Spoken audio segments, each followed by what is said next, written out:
For Victims and Villains, my name is Josh, and today we are reporting live from Fantasia Fest for another movie review. This is Ancestral Beasts.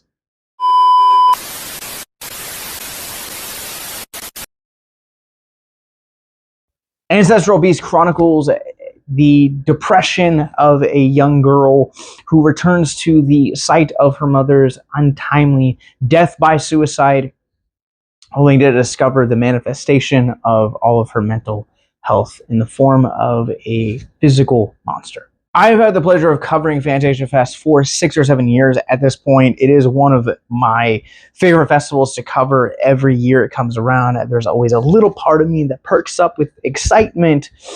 And every single year since I've had the opportunity of covering it and have been ranking my favorite films of the year, there's always one entry that finds itself among my top 10, whether physically in it or circling around the honorable mentions. And this year, that film could definitely be Ancestral Beasts. This movie succeeds on nearly every aspect of its storytelling, its acting, it's the way that it's shot, the character design. Everything about this movie is just simply exceptional. And while, yes, this is a platform that talks about and addresses mental health through pop culture and through art, and really how those three areas kind of intersect, this movie is a film that I feel like just needs to be experienced by everyone. When I talk about how bad my depression gets sometimes, this is the film that I want to show people. And what I want people to have an understanding that if I could physically manifest the feelings of depression or sadness that I get, it would be this movie. Tim Riedel is the writer-director of Ancestral Beasts, and this is his feature film debut. And I don't want to underplay this because a lot of this video is going to be talking about how great this film is.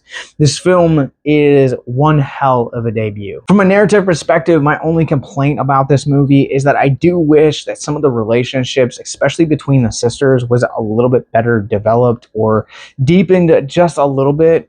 Now, the mental health aspect of this and kind of how mental health plays into the story, I think it's honestly probably one of the best representations I've seen on film, or that I've ever come across in a narrative storytelling film that's not a documentary. But I genuinely do wish that there were elements of the relationships and the character development that had a little bit more care and attention delivered to them.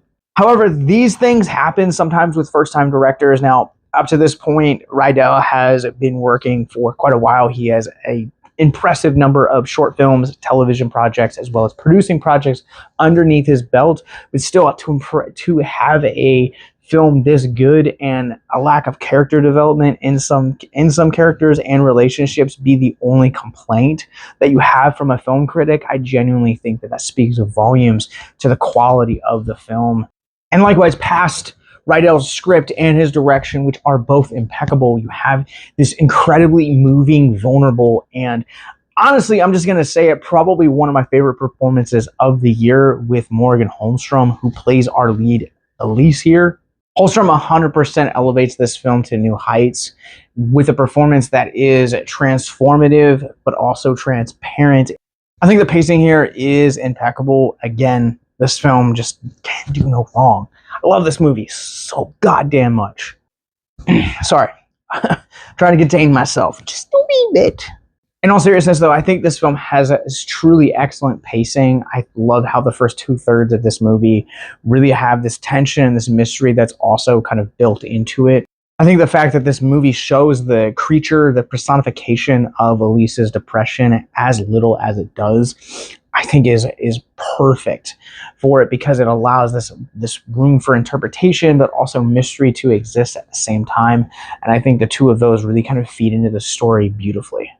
For all of my like-minded people that are gore hounds and love the sight of blood and practical effects, this movie has some really, really dope practical effects. I love the character design of the monster, what little we actually get on screen of it. Again, I thought it was kind of the perfect personification of what you imagine kind of depression or any type of mental disorder to really look like. I thought it was really well done, but also at the same time having those underlined with some really awesome gags kind of as we get into a little bit deeper into the story was also a nice touch as well. With that said, I'm ready to run Ancestral Beasts through our Rorschach rating scale.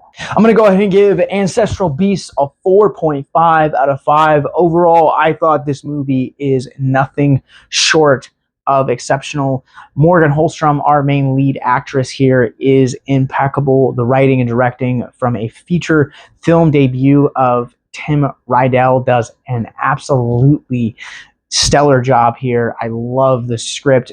I do have some issues with character development and character relationships, but overall, this movie is just a great representation of mental health and kind of the generational impact that mental health can have and mental health disorders as well. I think the personification, mixing that with the monster movie subgenre, not only allows for some excellent practical effects and gore, but also at the same time really does do an incredible job at capturing what some of us feel like are depression or anxiety or any number of mental health disorders can truly look like. Now, as of this video, Ancestral Beast is currently making its rounds on the festival circuit. As of right now, there are currently no plans for distribution that I am made aware of. However, in the show notes below, you guys will find more information about this film and our social media. And the reason that we bring up the social media aspect is that we always like to share when films like Ancestral Beasts kind of get wider distribution so that folks like you can check it out and support independent film.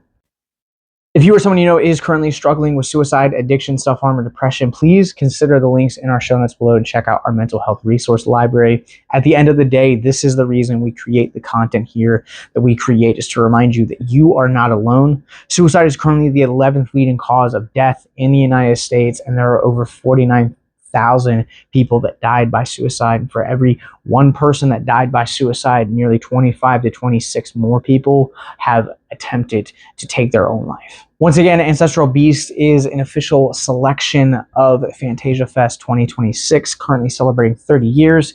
In the show notes below, you guys will also find links to our more movie reviews and podcasts like this, our social media links, and that subscribe button. So until next time, remember to keep it classy, keep it spooky.